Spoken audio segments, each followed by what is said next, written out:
process to consolidate our position in the West Bank. Simply untrue. There's no Israeli government policy of that kind.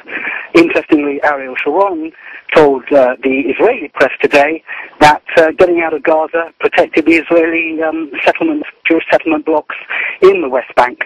A twin message depending on the audience. And I think that ultimately, because of the way that this has been unilaterally implemented, the way that the government's made it clear that it is not in the short term interested in negotiations with the Palestinians, and above all because of the construction of the barrier through the West Bank and Jerusalem, I think many people here will conclude that the Gaza pullout is not unconnected with the fate of the Jewish settlements in the West Bank.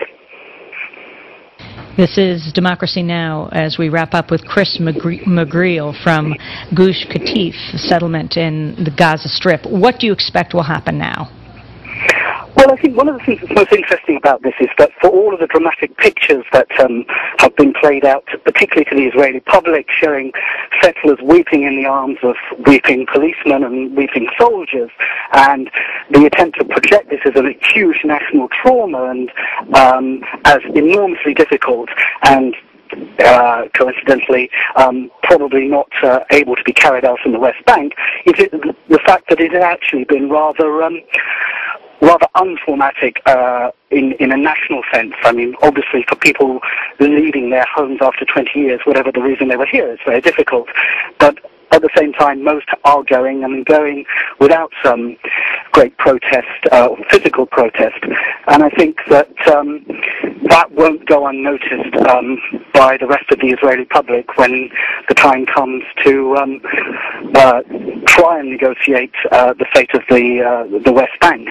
But there's a general feeling that under the present government of Mr. Sharon, it's unlikely that those negotiations are going to move forward, and it will probably take another government before the benefits of pulling out of Gaza are actually realized. Chris McGreal, I want to thank you very much for being with us. He's in Gush Katif in the Gaza Strip. This is Democracy Now!, democracynow.org. We'll be back in a minute.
This is Democracy Now!, democracynow.org, the War and Peace Report. We're broadcasting on over 350 stations, radio and TV around the country. I'm Amy Goodman.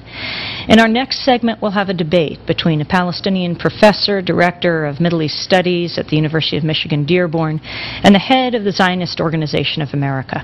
But right now, as we continue to look at developments in Israel and Palestine, we'll go back 2 weeks ago. The Presbyterian Church warned 4 U.S. companies to stop providing military equipment and technology to Israel for use in the occupation of the Palestinian territories, or else face a vote by the church to divest its stock in them. A church investment committee accused Motorola, Caterpillar, ITT, and United Technologies of selling helicopters, cell phones, night vision equipment, as well as other items used by Israel in its occupation of Palestinian territory. Other mainline Protestant churches have followed in the campaign of the Presbyterian Church, using corporate divestment as a tactic in the Middle East conflict. The Episcopal Church of USA, the United Church of Christ, 2 regions of the United Methodist Church, as well as international groups like the World Council of Churches and the Anglican Consultative Council, have all urged similar economic boycotts of Israel. One of the companies that's facing divestment is Caterpillar. Last week, President Bush visited the company's manufacturing plant in Montgomery, Illinois, where he signed the Federal Transportation Equity Act. For years, Caterpillar has been a target of activists because of its sale of bulldozers to Israel that have been used to demolish Palestinian homes. This campaign gained momentum after the death of Rachel Corrie, the young American woman who was crushed to death March 16, 2003, by an Israeli military bulldozer as she tried to prevent the demolition of a Palestinian home. In March 2005, the family initiated lawsuits against the State of Israel, the Israeli Defense Forces, and Caterpillar, the family of Rachel Corrie.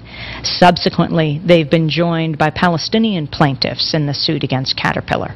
This summer, members of the Palestinian family who lived in the home Rachel was defending came to the U.S. to travel with her parents, Cindy and Craig Corrie, on a national speaking tour. We caught up with the Corries and the Nasrallah family, Khaled and Sama, during their national speaking tour earlier this summer. I began by asking Cindy Corrie about the significance of the tour.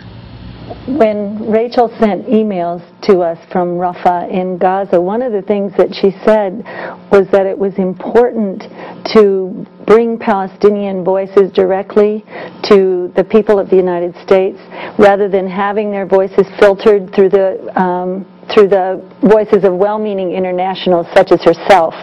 And for Craig and for me, it's almost a miracle that we've been able to bring part of the Nasrallah family here and to see them talking directly to Americans. But we definitely feel like we're continuing Rachel's work in trying to get the word out and to bring this story to people here. Khaled Nasrallah, can you talk about the Rachel Corrie you knew before she died? And in fact, did you see her die on that March day? Sure. Rachel Corrie has been reflecting the new generation of youth in the United States. She came to see on the land what is happening and judge by herself and to try to help to end this conflict, Israeli-Palestinian conflict, by peaceful ways. She lived with us around 3 weeks. By this daily knowing her, we see how she was very human, how she was friendly, how she was good, and she used to play with our children, watch the cartoon television with them, help our wives in the kitchen. She was very, very nice and good girl. About what we saw in her death, I may let my wife tell you about.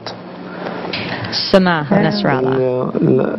لو تقدري تحكي لنا ايه اللي شفتيه لما توفت؟ انا وقت ما توفت كنت انا في الجنينه. كان وقتها سلفي نده علينا انه الدبابه عم بتقرب على البيت. At that time, my Khaled brother called us to come to the garden as the tank and bulldozer have been coming to our home. وقتها احنا كنا نزلنا في الجنينه. كانت ريتشل واقفه خلف السور بتاعنا، كانت لابسه ستره اورانج، جاكيت اورانج، وكانت معها ميكروفون عم بتقول للدبابه وقف. كانت الدبابه عم بتقرب على البيت. At that time